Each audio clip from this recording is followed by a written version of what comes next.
In today's tutorial, you'll discover how to resize your images with a minimal loss of quality. If you're ready, let's do it. Alright, so there are two main options for resizing your image. One is the scale tool. So if you're using this to resize, make sure to select Image next to Transform in the tool options. To improve the quality of the resize, you'll select from one of the options under interpolation. I'll explain what that is and how each option will affect the quality in just a moment. First, I want to point out that the one thing you cannot do in the tool options when it comes to resizing in GIMP via this method is adjusting the resolution of your image.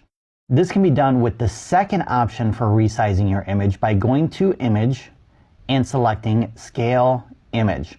From here, you can adjust the width and height like you can with the scale tool, and then under that, you can set the resolution for both the X and Y axis. I recommend keeping these two options linked together unless you have a specific reason not to. Also, if you want the image to retain the same aspect ratio it has now after resizing, make sure the width and height are linked from here. So this link icon is the key for linking them. They are both currently linked to each other, and when I click here, they become unlinked. Alright, so down here we have a quality section, and just like with the scale tool, you have some interpolation options.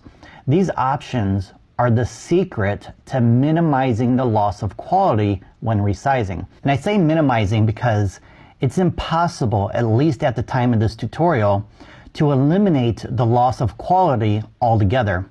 So what exactly is interpolation? Well, let me explain and then we'll cover your options to minimize the loss of quality. Alright, so quality issues arise anytime you resize an image larger or smaller. So the software you're using, whether it's GIMP, Photoshop, or anything else, it has to increase the number of pixels to fill that new size or shrink the amount if it's becoming smaller. So when you're enlarging, this causes your image to become pixelated because GIMP has to fill in the gaps of the missing pixels. So it's adding extra pixels from and to your image, and you end up with a lower quality image. Now, when you're downsizing an image, GIMP has to remove pixels so your image fits into the smaller size. This results in a loss of detail since GIMP has to get rid of some of those pixels. Now, this process of adding or removing pixels is known as interpolation. So GIMP gives you 5 algorithms for how to interpolate your images. So we're going to go over each of these and see how they affect the quality. Alright, so our default option is called None. And when enlarging, it's going to take the color of each pixel and copy the ones next to it. The benefit of this option is it's the fastest. However, it creates a coarse or pixelated image, and the larger you go, the lower the quality of your final resize. Our next option is called Linear. So Linear takes the color of each pixel and computes the average color of the 4 closest pixels in the original size. The results are a higher quality versus None, but it's a bit slower. However, it is a good compromise between speed and quality.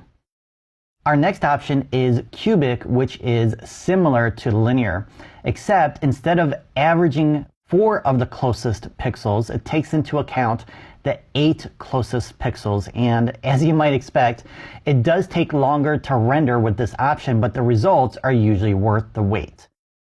Our next two options are Low Halo and No Halo. So one of the downsides to using interpolation is the creation of halos or digital artifacts that can lower the quality of the image.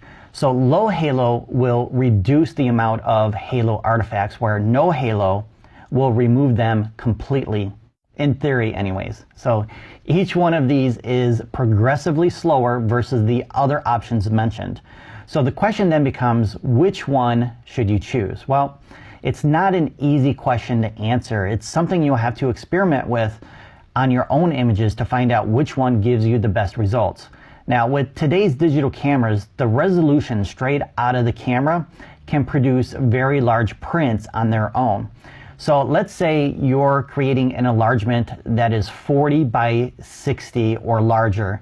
You may want to go with cubic or one of the halo options. If not, linear should be sufficient for prints smaller than 40 by 60 and when downsizing. So this, of course, is based on personal experience and preference. You'll have to discover what works best for you. Before you go, I have a huge announcement. Tomorrow is day 30 of 30, and it's going to be spectacular because we are going to explore the future of GIMP with GIMP 3.0. Yes, GIMP 3.0 is right around the corner, and you're going to find out my top 7 enhancements and tools coming to GIMP 3.0 tomorrow. Thanks for listening and have an awesome day.